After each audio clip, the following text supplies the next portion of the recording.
Good morning, guys, and welcome back to Flora Fun and Food. My name is Sydney, and today I'm going to teach you how I make the cranberry sauce for my family's Thanksgiving. Come along.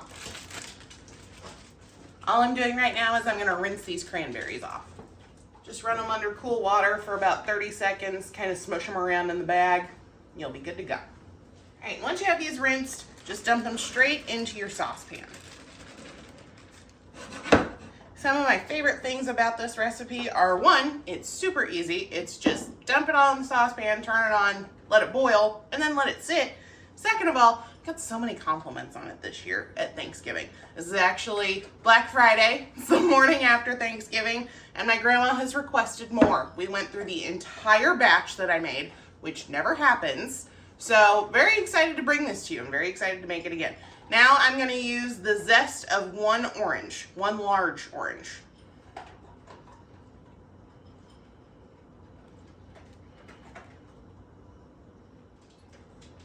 So the pros and cons of this part, my kitchen smells amazing. The orange essence is really expressing, and all those essential oils, or all of the oils from the orange and the outside of it is really fragrant. And that's what's going to give you the good citrusy flavor to balance out the tartness of the cranberry. Bad thing is your hands get sticky.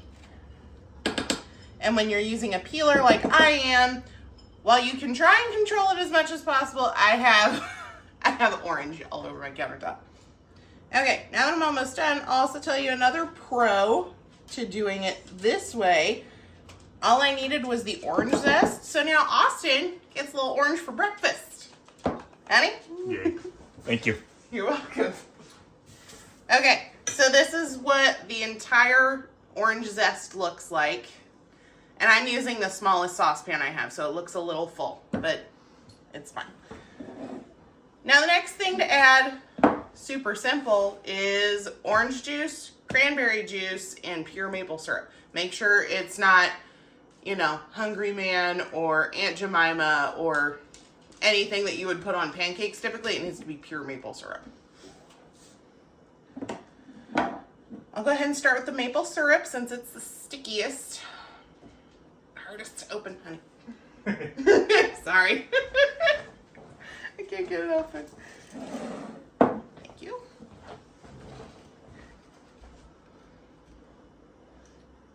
And this is the only sweetness that we're going to add to this, so I'm going to do an entire cup of maple syrup.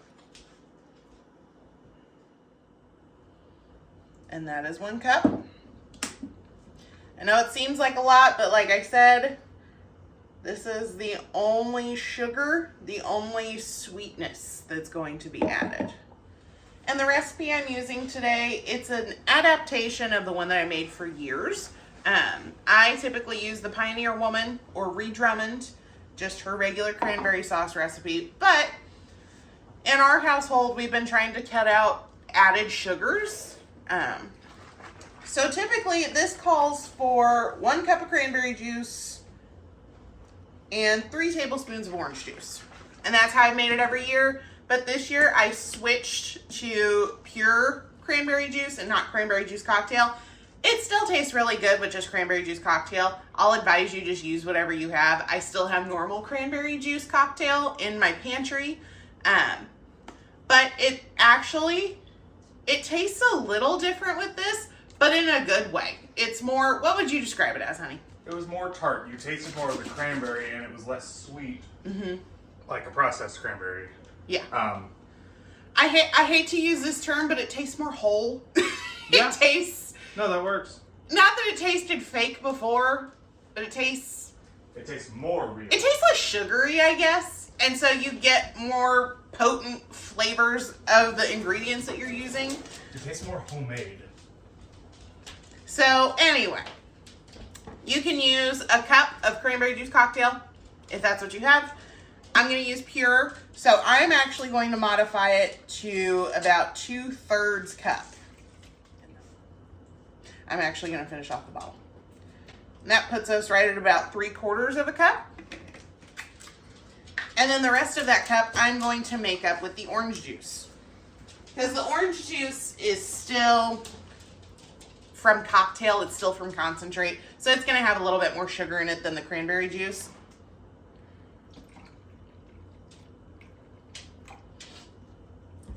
And then I still do an additional 3 tablespoons of orange juice, but since I just made this, I'm just gonna eyeball it. Okay.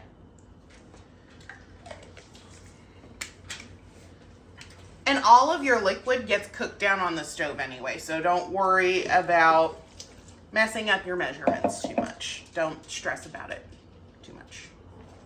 Okay. That is everything for this recipe. This is everything that goes into it. So now we're gonna get this on the stove. So how we're gonna cook this is I turn the burner up to high. Go ahead and stir it up, mix it around. And we're gonna wait for it to start to boil. Not necessarily a rapid boil, but you'll start to see your cranberries start to split and they'll start to pop. And we will come back and check on those when that happens. Okay, as you can see, this is what boiling looks like when you have this much sugar and this much kind of thicker liquid, and my berries are starting to pop. So now I let that go for maybe 30 seconds at that heat. I've turned it down to medium low, and I'm just gonna let it sit for about 10 to 12 minutes or until this sauce thickens up. And you can see these berries are split. And they start to kind of wrinkle. They are no longer full berries. All right, so like I said, I'm going to leave this on for probably another 10 or 15 minutes on medium-low heat. That should give it enough time to thicken up, and then I will pull it off, let it cool, and we'll package it. Okay, so I let this simmer for about 15 minutes, and then I pulled it off the heat, and I let it cool for another 10 minutes. I actually set it outside because I've got to leave here in about 10 minutes. So it could probably use a little bit more thickness. I typically like it that way, but it'll taste just the same. It'll still be delicious. It's the same flavor profile, just a little thinner consistency than what I'm used to. But it looks good. It smells really good. So I'm going to get this packaged up. This is all going to my grandma. So we'll get this packaged up and we will take off. And my grandma loves cranberry sauce. So she took the rest of our cranberry sauce that I had made yesterday and then requested more. She will eat this year round with everything. So I had to make her her own batch today to take to her. All right, I think that's gonna be good for that container. If you enjoyed this video and you'd like to see more content like this, be sure to subscribe to Lauren's channel, Flora Fun and Food. I'll see you guys next time. Bye.